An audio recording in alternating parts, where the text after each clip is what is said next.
Hare Krishna, Hare Krishna, Krishna Krishna, Hare Hare, Hare Rama, Hare Rama, Rama Rama, Hare Hare. Hare Krishna, Krishna Krishna, Hare Hare, Hare Rama, Rama Rama, Hare Hare. Hare Krishna, Krishna Krishna, Hare Hare, Hare Rama, Rama Rama, Hare Hare. Hare Krishna, Krishna Krishna, Hare Hare, Hare Rama, Rama Rama, Hare Hare. Hare Krishna, Krishna Krishna, Hare Hare, Hare Rama, Rama Rama, Hare Hare. Hare Krishna, Krishna Krishna, Hare Hare, Hare Rama, Rama Rama, Hare Hare. Hare Krishna, Krishna Krishna, Hare Hare, Hare Rama, Rama Rama, Hare Hare. Hare Krishna, Krishna Krishna, Hare Hare, Hare Rama, Rama Rama, Hare Hare. Hare Krishna.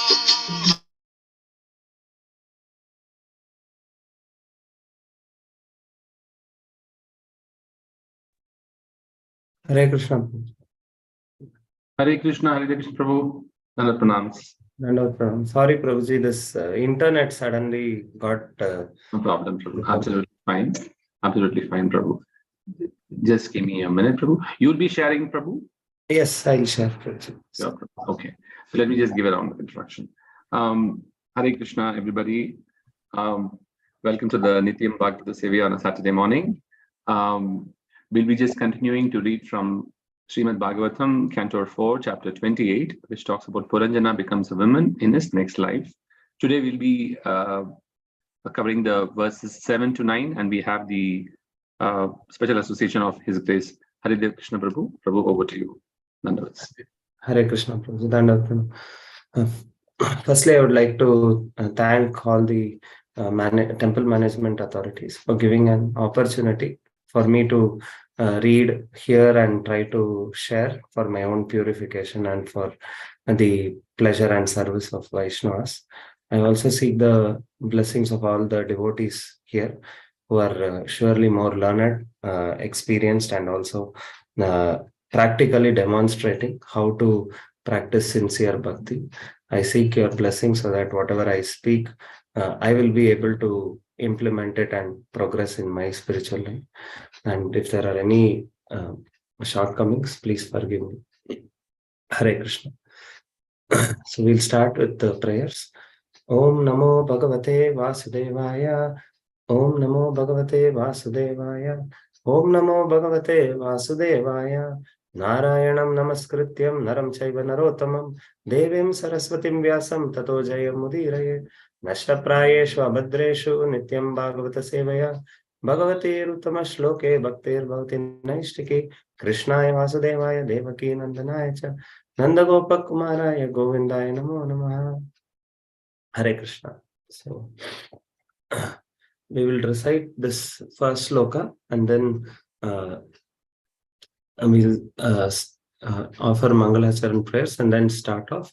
And second and third sloka, after we cover this, we will take it up. So the chapter, this is from 4th canto, 28th chapter, verse number 7. It's a very interesting allegorical story by Narada Muni to Prachini Barhi, King Prachini Barhi, about the story of Puranjan. So I will recite the verse. Vishirnam swapurim vikshya pratikulan anadritan putran pautranu gamatyan jayam cha gatas sauhridam. Vishirnam swapurim vikshya pratikulananadritan putran pautranugamatyan jayam cha gata sauhridam. Vishirnam swapurim vikshya pratikulam manadritan putran pautranugamatyan jayam cha gata sauhridam. Word to word meaning, translation and purport by His Divine Grace, A.C. Bhaktivedanta Swami Srila Prabhupada. Srila Prabhupada ki jai. Vishirnam, scattered. Swapurim, his own town. Vikshya, seeing. Pratikulan, opposing elements. Anadritan, being disrespectful. Putran, sons. Pautra, grandsons. Anuga, servants. Amatyan, ministers. Jayam, wife. Cha, and Gata Sauhridam, indifferent. Translation. King Puranjana then saw that everything in his town was scattered and that his sons, grandsons, servants, and ministers were all gradually opposing him. He also noted that his wife was becoming cold and indifferent. Purport. When one becomes an invalid, his senses and organs are weakened. In other words, they are no longer under one's control. The senses and sense objects then begin to oppose him. When a person is in a distressed condition, even his family members, his sons, grandsons, and wife, become disrespectful. They no longer are under the command of the master of the house. Just as we wish to use our senses for sense gratification, the senses also require strength from the body in reciprocation. A man keeps a family for enjoyment, and similarly, family members demand enjoyment from the head of the family. When they do not receive sufficient money from him, they grow disinterested and ignore. This is all due to one's being a kripana or a miser. The word kripana used in the 6th verse is in opposition to the word brahmana. In human form of life, one should become a brahmana, which means that one should understand the constitutional position of the absolute truth Brahman and then engage in his service as a Vaishnava. When we get this facility in the human form of life, but if we do not properly utilize this opportunity, we become a kripana or a miser. A miser is one who gets money but does not spend it properly. This human form of life is especially meant for understanding Brahman, for becoming a Brahmana. And if we do not utilize it properly, we remain a Kripana. We can actually see that when one has money but does not spend it, he remains a miser and is never happy. Similarly, when one's intelligence is spoiled due to sense gratification, he remains a miser throughout his life. Hare Krishna. Om Ajnanatimirandasya Jnananjanashalakaya Chakshurunmilitam Yena Tasmai Shri Gurave Namaha Shri Chaitanya Manobhishtam Sthapitam Yena Bhutale Swayam Rupa Kadamahyam Dadati Swapadantikam Vandeham Shri Guru Shri Yuta Padakamanam Shri Gurun Vaishnavamscha Shri Rupam Sagrajatam Sahagana Raghunathanvitam Tam Sajivam Sadvaitam Savadutam Parijana Sahitam Krishna Chaitanya Devam Shri Radha Krishna Padan Sahagana Lalita Shri Vishakanvitamscha Nama Om Vishnupadaya Krishna Prishtaya Bhutale Srimate Bhaktivedanta Swami Niti Namine Namaste Saraswate Deve Gauravani Pracharine Nirvishesha Shunyavadi Paschatya Deshatarine Namo Mahavadanyaya Krishna Prema Pradayate Krishnaya Krishna Chaitanya Namine Gauravashe Namaha. He Krishna Karuna Sindhu Deenabandhu Jagatpate Gopesha Gopika Kanta Radha Kanta Namostute Tapta Kanchana Gaurangi Shri Radhe Vrindavaneshwari Vrishabhanu Sute Devi Pranamami Haripriya. Vancha Kalpatarubhyascha Kripa Sindhu Bevacha Patitanam Pavanebhyo Vaishnavebhyo Namo Namaha. Jai Shri Krishna Chaitanya Prabhu Nityananda Shri Advaita Gadadhara Srivasadi Gauravatta. Hare Krishna, Krishna Krishna, Hare Hare, Hare Rama, Rama Rama, Hare Hare, Hare Krishna. I again seek the blessings of all the assembled Vaishnavas so that I may speak in Parampara and not deviate anything from the words of the seniors and superiors. So this shloka and the whole episode, we see how King Puranjana once went for hunting in the forest, and then Narada Muni gives that allegorical story. King Puranjana is like all of us. We come to this material world seeking for sense gratification. Then he got captivated by his wife, and then he produced many children, which is the life of all the conditioned soul. And in his city, he was enjoying for a long time. But then a king called Chandavega, he had 360 black soldiers, 360 white soldiers. And this Chandavega is an allegorical representation of the force of time. So time has 360 days, 360 nights. So those are like the black and white, or the male and female. So the female is considered to the night, is considered as night time, and male is the daytime, or black and white, like that. So Chandavega had these 360 soldiers, and the same time the daughter of Kala, death, he was searching for a suitable bride, and nobody wanted to marry her, because the daughter of death is called Jara, or old age. So none of them wanted to marry her. So she goes and approaches Narada Muni. And Narada Muni, being a pure devotee of God, cannot be touched by old age. That means a pure devotee, even though his external body may look kind of old, but his consciousness is as fresh as ever. We can see in the life of Srila Prabhupada, even in the last, just before few hours of passing away from this material world, Prabhupada was still translating. He was giving instructions. He was always remaining Krishna conscious.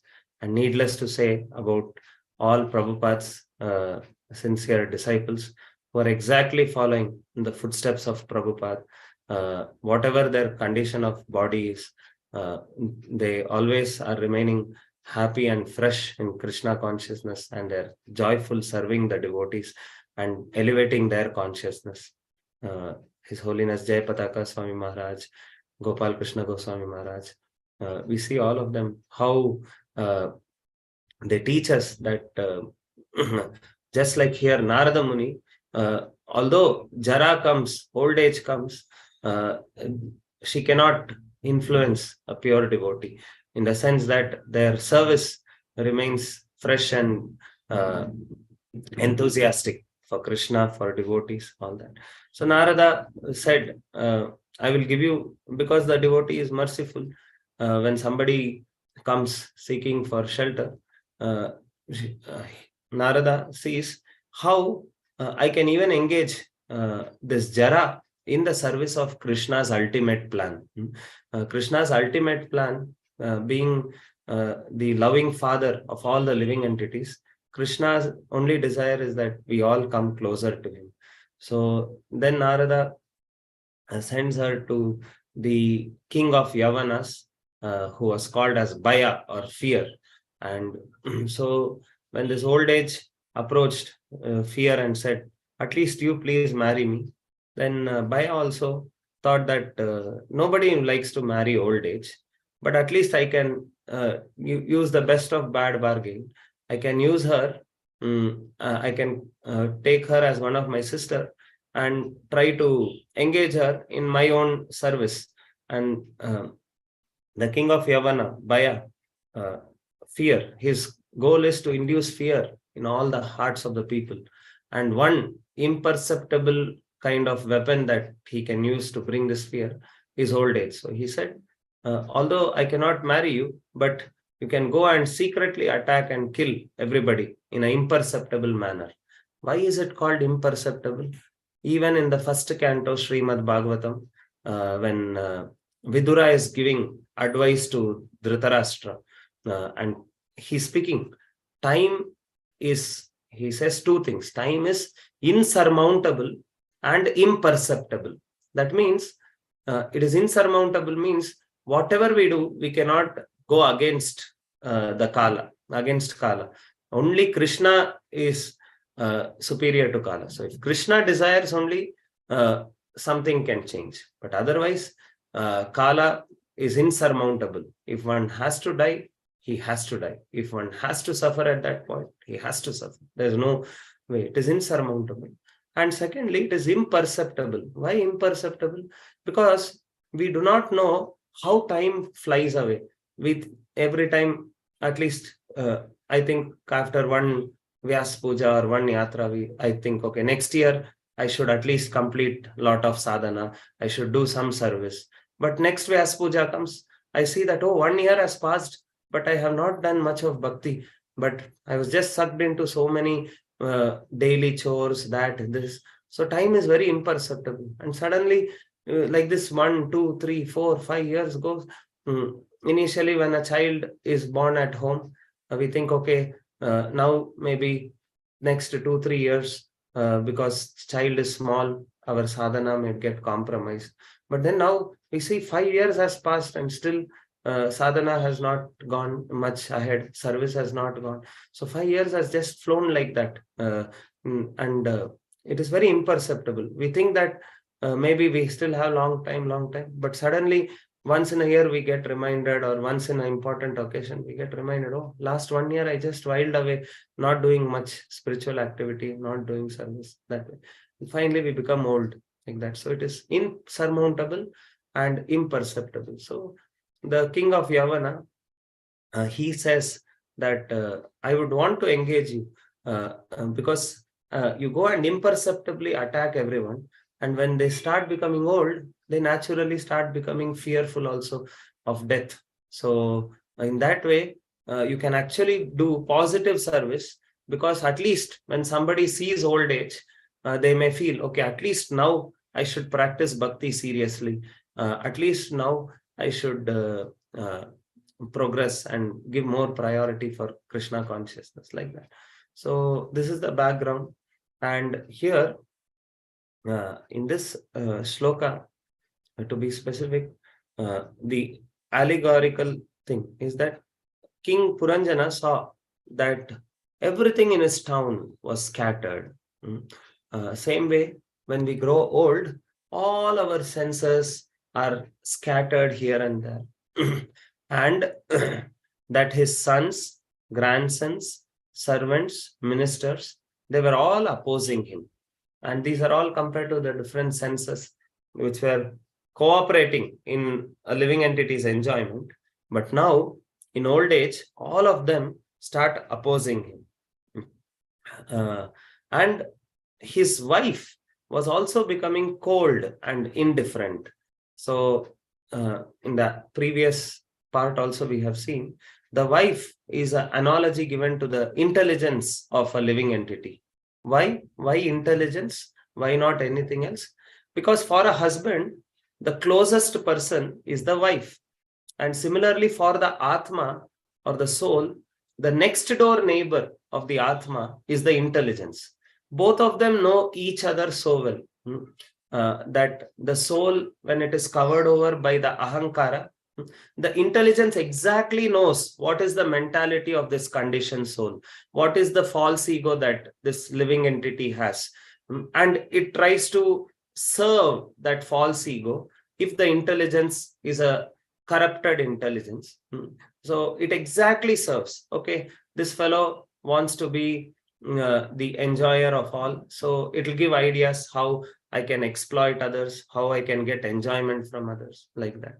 So the desires of the soul in the conditioned state, means because of false ego, is so well understood by the intelligence, and it tries to serve and please the false ego when it is not guided by the scriptural intelligence. So it serves very faithfully, and at the same time, uh, the they're so intimately connected, just like in the thing also, the wife knows when the husband is in good mood, how I should talk, etc. So same way here also, the intelligence tries to please, and therefore this husband is very attached to the wife because she has been serving him so nicely.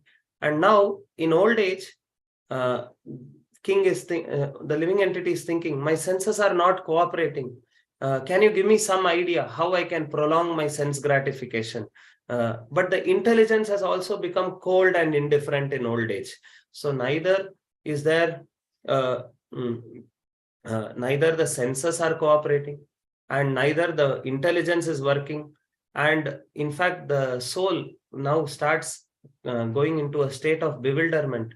All these days I was focusing on sense gratification, but now body is not cooperating, and neither I have practiced spirituality. At least now can I go practice spirituality? My dear intelligence, can you focus? Can you help me to understand the scriptures? Can you help me to chant the holy names attentively? But then, because all the senses have become weak and the intelligence is also cold, sometimes in old age it becomes very difficult for us to learn, to grasp, to sit for a long time, hear attentively. So in all ways, the intelligence has become cold and indifferent, and this causes a lot of anxiety for the living entity. So Prabhupada in the purport is also saying the same thing. Now we can see this verse in two ways. One is in the day-to-day scenario also. In this world, there is no pure love at all, because every one of us is tinged with selfishness. And why are we tinged with selfishness? Because we are not Atmaram, or completely satisfied. Only the Lord, who is fully complete, is Atmaram, and the pure devotees who are also fully satisfied. Why? Because they have moment to moment experience of that supreme Lord who is Atmaram. So they also are Atmaram. So there are only two people who are purely selfless: the pure devotees in this material and the supreme Lord. All others in this world, we are all selfish. So Prabhupada is saying here that in this world also, the members of the family, a person tries to have a family because he wants enjoyment, and the members say, okay, I will agree to give you enjoyment, provided you also give us some money, you also buy us some commodities. But it cannot be one-way transaction like that. But in old age, because we become invalid, we cannot give the resources that we were previously giving them. So they also become disinterested in serving and giving the head of the family the enjoyment. So in a day-to-day scenario also, we can see this happening, that in this world everything is symbiotic. We give some enjoyment to others, others are ready to give some enjoyment. We cannot expect one-sided enjoyment like that. And the analogy, as I already explained, is that the senses are all compared to our sense organs. So in old age, they just don't cooperate, and they are scattered. Why are they scattered here and there? So I'm just trying to recollect one famous lecture, one of the Prerana lectures in ISKCON Chowpatty once. Gauranga Prabhu had given why one should practice Krishna consciousness in young age itself, like that. So in that, Prabhuji mentions 5-6 points on why one should practice in the young age. So first point mentioned was because none of us know who is old. We think that I am young, but actually if we look at what is old age means one way to define old age is our proximity to death, how close we are to death. So none of us know who is closest to death. Somebody who is 13-year-old may think, oh, others are old, but the 13-year-old or 14-year-old may die next day, and the 60-year-old may live for another 20 years. So we don't know who is old, who is young in this world, because the proximity to death is what determines who is old. So therefore, the first point is that we don't know who is close to death. So therefore, we should not postpone. We should try to practice. And the second point is somewhat related to this word scattered. Second point is that many a times atheistic people have this argument. They especially sometimes blame the devotees. Oh, you devotees, why are you prematurely trying to bring detachment into young children? Detachment should come naturally with progress of time. They have still not experienced any material desire at all in this world. Let them go and experience full-fledged all the material desires. And in the old age, once they realize that their body is not cooperating, automatically their mind will also give up those desires, and then they will be peaceful. But if we prematurely try to tell them, don't do this, cultivate other type of spiritual desires, then it is sometimes artificial renunciation. Like, so there Prabhuji was mentioning a simple question. Suppose now we go to a room and we see that the room is a little dirty. The right thing to do at that time is, because it is a little dirty only, let us clean it off now only. But if we think, no, I think we should not prematurely clean it. We should wait for some more time. Why should I waste all my effort now? Anyway, there is only very little dust. After 10 years, I will come. Then what happens? Dust would have accumulated so much that it takes more time to clean. In the same way, in young age, our material desires, we are still cultivating to some extent in this life, although millions of lives we have already cultivated. But in this life, we are just beginning to cultivate. So it is better to, at that time itself, clean off those material desires and try to focus on spiritual desires rather than waiting for the old age. And because even in the old age, although the senses become weak, the desires don't become weak. And the Shankaracharya has also spoken the same thing. He has said, Angam galitam falitam mundam dashanavahina jata tundam vriddho yapi grihitva dandam tad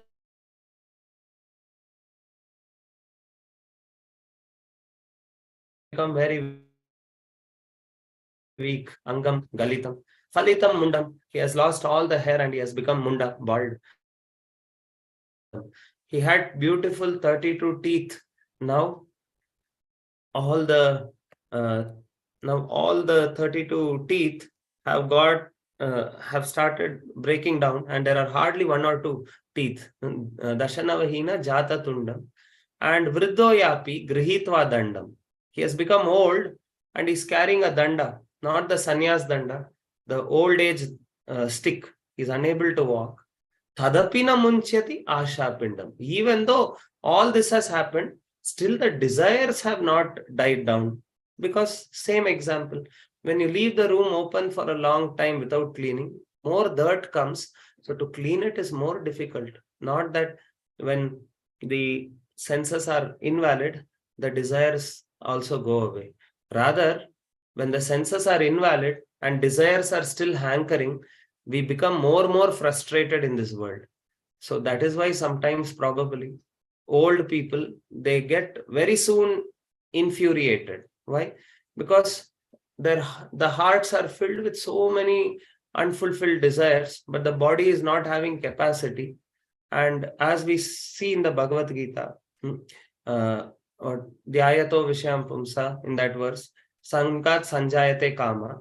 And when that kama is being unable to we are unable to fulfill that kama, kamat krodho bijayate. One becomes angry. So sometimes we see old people getting angry for small things. Why?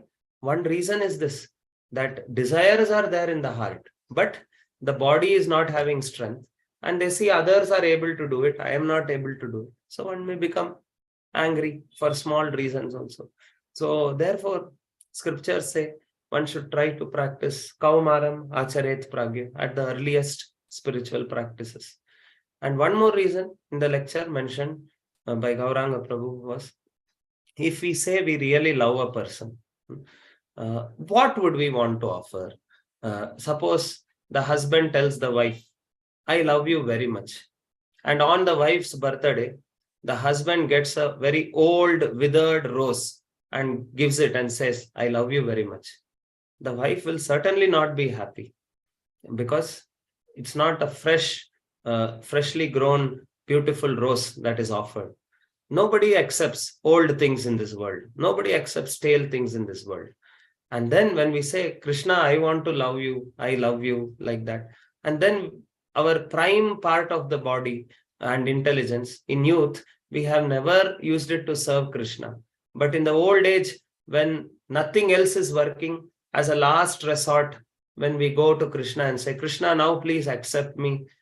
Krishna is very merciful. He will accept us, but he wouldn't be fully happy as much as when we would want to give the best part of our energy, time, etc. So therefore, it is said also that one symptom of love is sacrifice.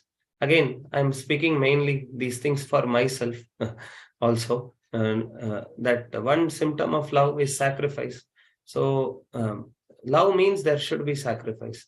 And in our youth, many a times, at least I think this is the time when I can give my full-fledged only for career. We are not saying no to career, but when we are putting for career, for maintaining family, etc., and if we are serious about loving Krishna, sometime at least we should show, Krishna, I'm also wanting to give my best part. Now my skill set is there. My energy levels are high. I also want to use this energy to serve you, because in old age, I don't know whether I will be able to speak so fluently. I will be able to remember scriptural things. I will be able to connect with people. I will be able to render some practical service. So at least let me try to do something, is what we should try to do. If we say, Krishna, I'm really serious about developing love for you. So these are some things that I was able to recollect from that lecture on why one should practice spirituality in youth. And here mainly it is spoken about kala, or time. Time is a very big subject matter of discussion. 2-3 points I would want to recollect from the Bhagavatam and Bhagavad Gita. So one thing that comes to my mind is in the introduction of the Bhagavad Gita. Prabhupada writes that Bhagavad Gita, there are mainly 5 important subject matters. The Jiva, the Ishvara, then Prakriti, then Kala and Karma. So even there we see Kala. And one very interesting definition of karma. Many times we say, prarabdha karma. I'm receiving my prarabdha karma. So how this prarabdha karma comes is Prakriti and Kala together combine and produce our prarabdha karma. I will try to elaborate a little. Prakriti and Kala both combine together. Prakriti means material nature. So sometimes what may happen, material nature will not supply what we need. So sometimes we may not have a good food also to eat, and neither time is favorable, like that. Some other times, so that is also a result of our karma. And some other times, if the suffering has to be more, let us say there is everything ready with you. Prakriti is fully cooperating. That means we have all ingredients in a feast ready for us, and we are about to eat it, but the time is wrong.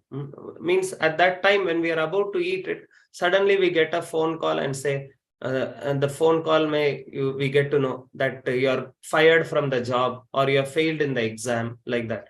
So Prakriti was there, but Kala interfered because it wanted to produce our karma. That yes, we are not supposed to enjoy at this moment because you don't have karma.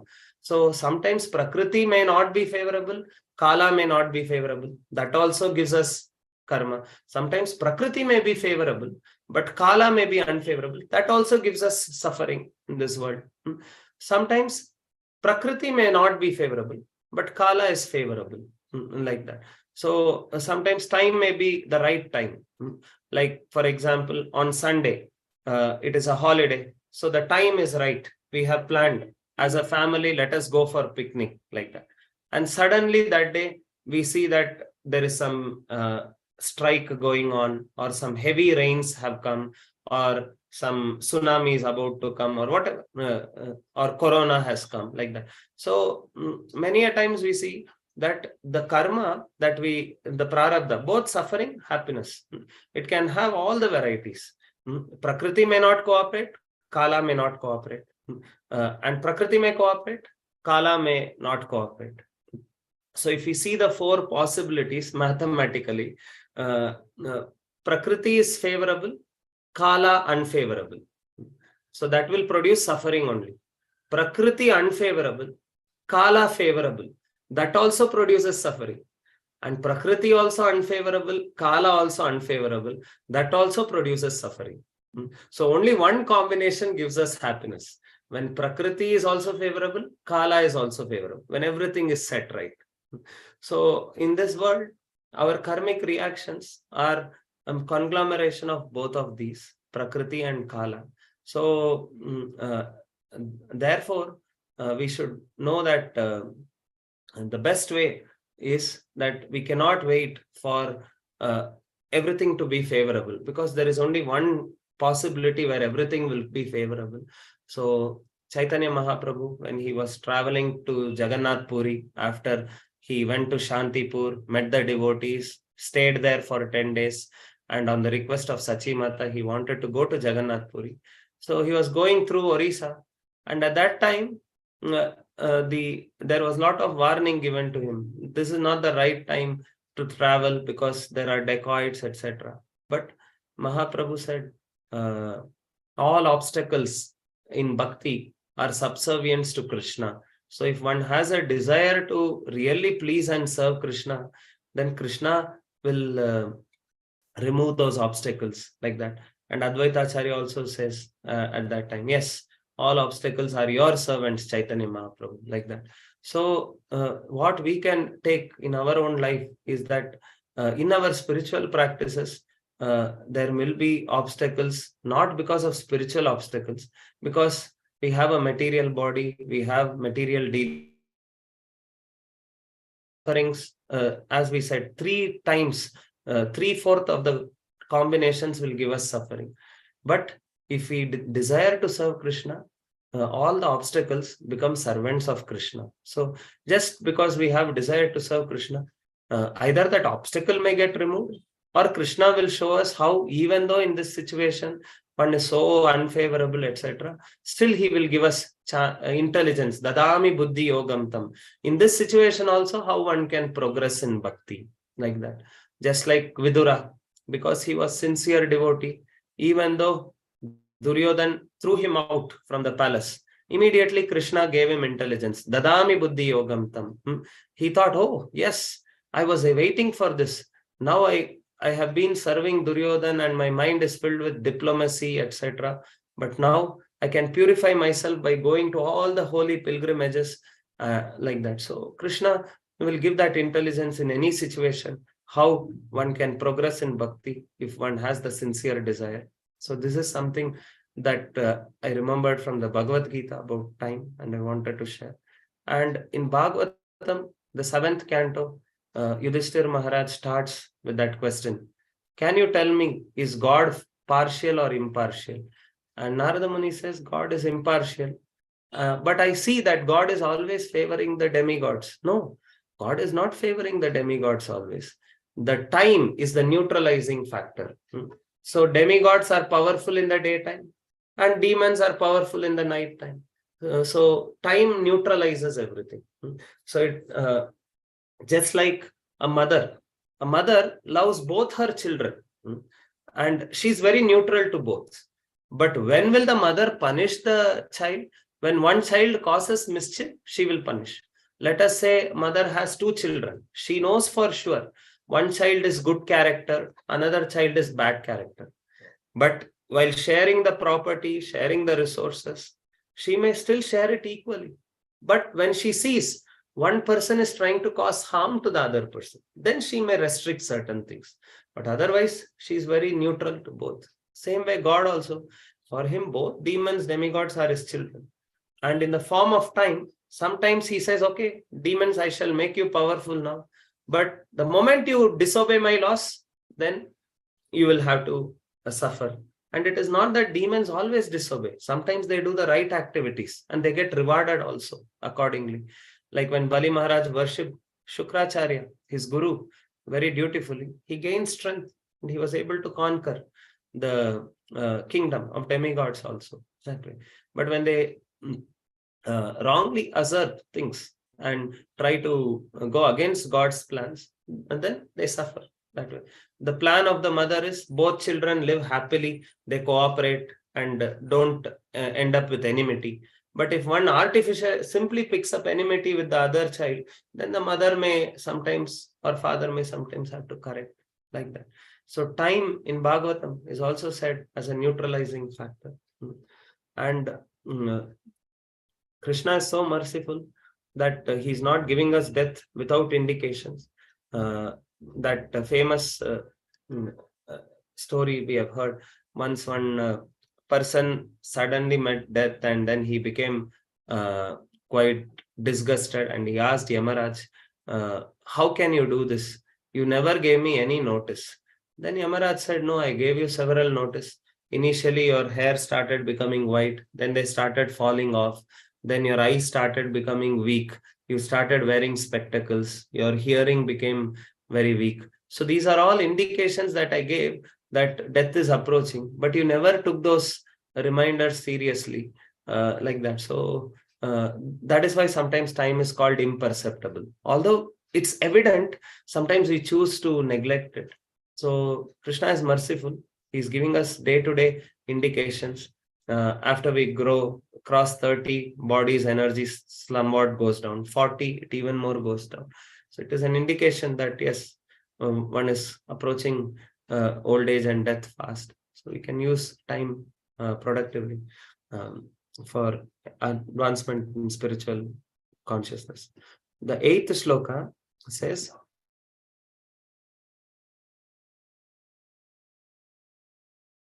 Panchalam Aridushitan Duranta Chintam Apanno Nalebe Tad Pratikriyam Atmanam himself Kanyaya by Kalakanya Grastam being embraced Panchala Aridushitan infected by enemies Duranta insurmountable Chintam anxiety Apanna having obtained not lebe achieved tat of that pratikriyam counteraction. When King Puranjana saw that all his family members, relatives, followers, servants, secretaries, and everyone else had turned against him, he certainly became very anxious. But he could not counteract the situation because he was thoroughly overwhelmed by Kalakanya. When a person becomes weak from the attack of old age, his servants, family members, secretaries do not care for him, and he is unable to counteract this, and therefore he becomes more and more anxious and laments his frightful condition. Just like that famous Bhakjan of Bhaktivinoda Thakur, Bhuliya Tomare. In that he says, he says the thing of all the conditions, the journey of all of the conditions is that we just in youth, we spend energy here, there, trying to accumulate wealth, knowledge, big titles, and we go with pride saying that I'm having this much bank balance, this much property, I'm in this position in the company, I'm having so many people under me, etc. But finally, in the old age, one is all alone. Bardhyeka ekona, he says like that. In old age now, I'm simply weeping because nobody is there to help me, and I'm weeping that I have not practiced spirituality like that. And in the 9th shloka, said, Kamam abhilashan dino yatayam Yamams Chakanyaya Vigatatma Gati Sneha Putra Darams Chalalayan. Kaman, objects of enjoyment. Abhilashan, always lusting after. Deenaha, poor man. Yata Yaman, stale. Cha, also. Kanyaya, by the influence of Kala Kanya. Vigata, lost. Atmagati, real purpose of life. Sneha, attachment to. Putra, sons. Dharan, wife. Cha, and. Lalayan, affectionately maintaining. The objects of enjoyment became stale by the influence of Kalakanya. So the same object is there. But because senses are now not cooperating, that same gobi Manchurian or other things, in young age, we may want to eat, but in old age, we feel aversion because it becomes stale. Why? Because the body cannot digest like that. But their desires are still there. So due to the continuance of his lusty desires, he became poor in everything. Why poor in everything? Because of lusty desires. The intelligence, senses all get drained out fast. And also, why poor? Because poor means somebody who cannot buy things. He is also called poor. Now here, desires are there, but the senses are not having the energy to satisfy the desires. So therefore, he became poor. That is why the pure devotees are called Maharaj. Why? Because they are never poor. They are rich. Why they are rich? Because they, whatever desire they have, they can always fulfill it. Why? Because their desires are not dependent on the senses. Because their desires are only for serving Krishna. And for serving Krishna, even if the body doesn't cooperate, Prabhupada writes in teachings of Queen Kunti that for a neophyte, we should do active devotional service. But for advanced devotees, because their body may not cooperate, they can just mentally meditate on Krishna and they can still serve Krishna like that. So therefore, Maharaj means they are never poor because they never have any desire which they can't fulfill, because their desires are only for serving Krishna. And Krishna is pleased with even little service that we do also like that. Thus, he did not understand the aim of life. He was still very affectionate towards his wife and children, and he was worried about maintaining them. This is exactly the position of the present civilization. Everyone is engaged in maintaining body, home, family. Consequently, everyone becomes confused at the end of life, not knowing what spiritual life and goal of human life is. In a civilization of sense gratification, there cannot be spiritual life because a person thinks only of this life. Although the next life is a fact, no information is given about it. That way. Although senses are not cooperating, we are still thinking how to maintain them, because with a hope, Rupa Goswami says, two types of people have hope against hope. A person in Bhava stage, he also has hope against hope, thinking that although I am a useless person, somehow Krishna will shower mercy and he will take me back to his abode like that. He also has hope against hope. And a hardcore materialist, he also has hope against hope, because he sees, although my body is getting old, I'm unable to enjoy, somehow in future some senses will cooperate or I will not die like that. So here also he's seeing, although the senses are not able to cooperate with him now, he's still thinking, I'll maintain them so that in future somehow at least little they can help me, they can satisfy me like that. So we can pray to Krishna, we can pray to the Acharyas, that they have repeatedly given us so many reminders in the form of beautiful verses and books. Let our intelligence, consciousness absorb these things and help us to practice in that way. Personally, I see many senior Vaishnavas here who are demonstrating what the book Bhagavatam is saying. I seek the blessings of all the Vaishnavas here, so that from just speaking out Bhagavatam, one day I will also be able to demonstrate what is said in Bhagavatam through sincere practice of my bhakti. Please forgive me if there were any mistakes or I spoke something out of arrogance or pride. Hare Krishna, Krishna Krishna, Hare Hare, Hare Rama, Rama Rama, Hare Hare. Hare Krishna.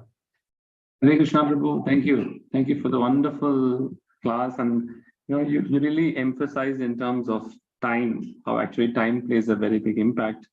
I like that point that you talked about is, old age is actually a wake-up call. How we take it is more important in practicing devotional service. You brought the very nice point of the intelligence get cold and it's indifferent during that time. And you actually explained in terms of why at youth we should be doing it, and which you heard from actually Gauranga Prabhu in the class, and giving those three main reasons why we should do at a much earlier stage in life. You also very nicely brought about between Prakriti and Kala, how they actually influence various karmic reactions, and 3/4 of the time, it is unfavorable or leads to a distressful situation actually.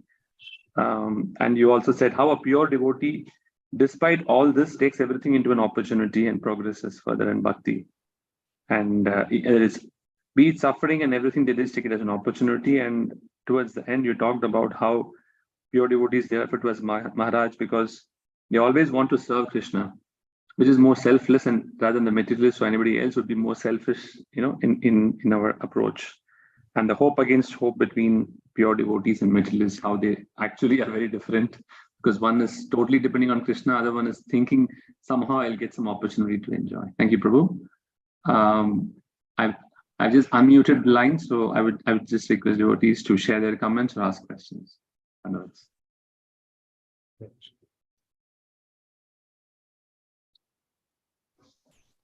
Hare Krishna.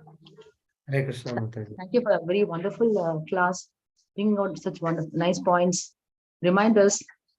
I just wanted to share that, we've been hearing about Puranjana for so many, maybe weeks, from Maharajas, from senior devotees, from youngsters like you, Prabhu. But the maturity level is so wonderful, so high, and very thankful that you're reminding us, especially people who are in the advancing in age. So really thankful for all the, we've been hearing the same story from different angles. Unimaginably, it's so beneficial. Thank you so much, Prabhu, for all the points. Hare Krishna.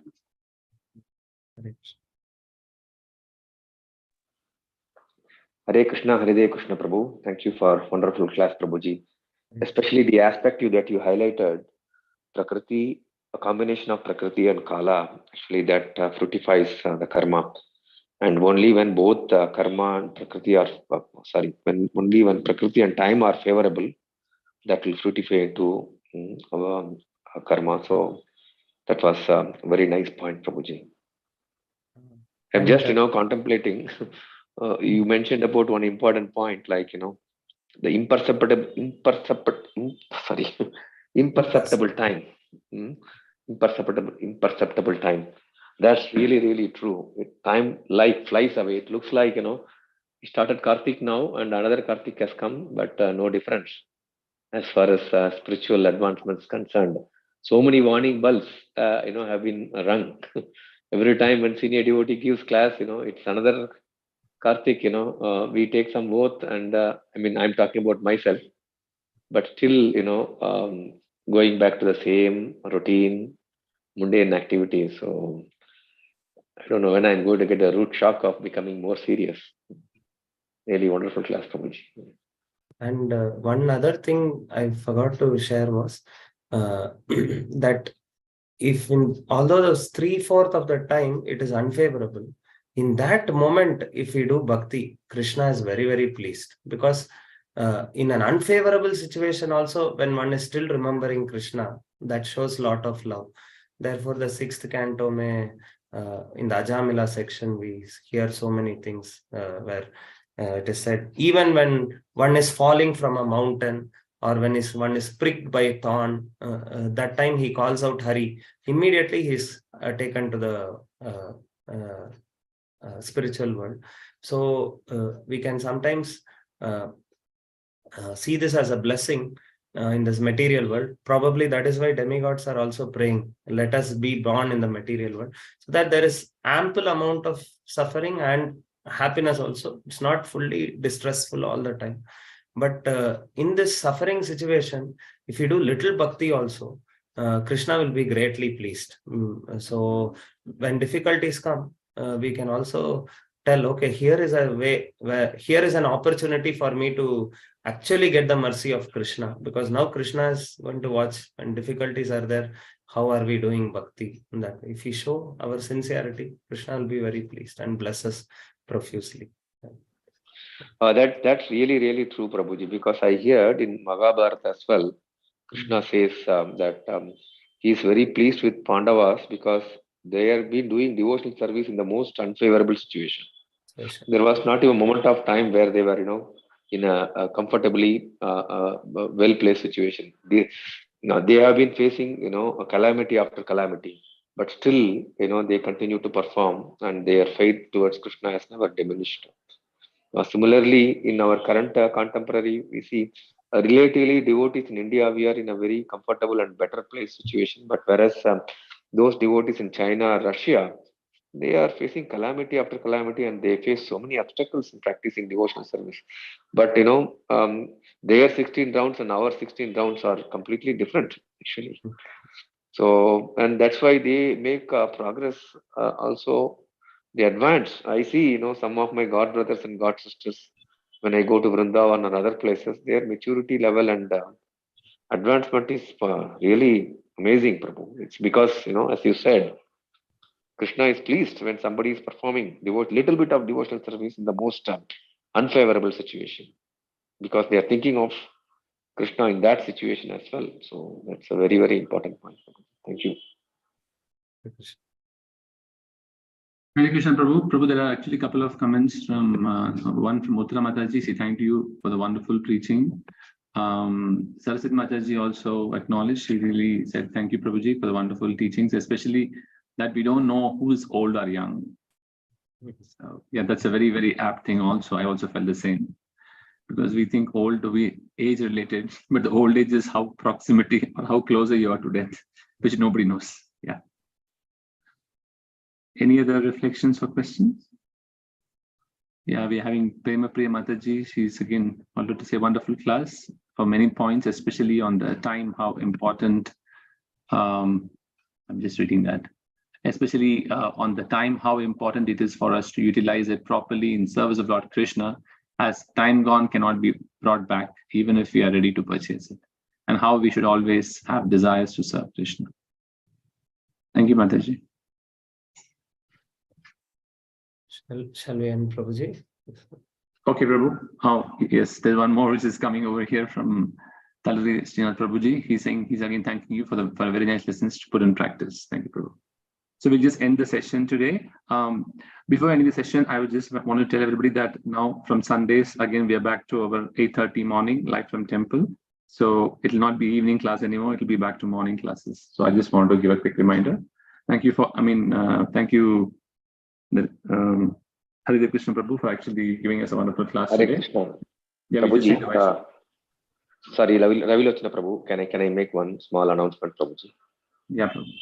Yeah. Thank you. Hare Krishna devotees, today evening in Rajarajeshwari Nagar, we are celebrating Maha Kartik Deepotsava from 4 to 8:30, 4 p.m. to 8:30 p.m. And we have Kirtan, also a small drama by the kids. So it would be great if devotees could participate in that. I think announcement will be sent in our Vaishnava Sangha group. We will be sharing the location. So if you could come and bless us, that would be very nice. Thank you, Prabhuji. Thank you, Prabhu. We'll just end the session with the Vaishnava Pranam. Pancha kalpatarubhascha kripa sindhubhya evacha patitanam pavanebhyo Vaishnavebhyo namo namaha. Ananta Koti Vaishnava ki jai. Srimad Bhagavatam ki jai. Prabhupada ki jai. I just end the session now.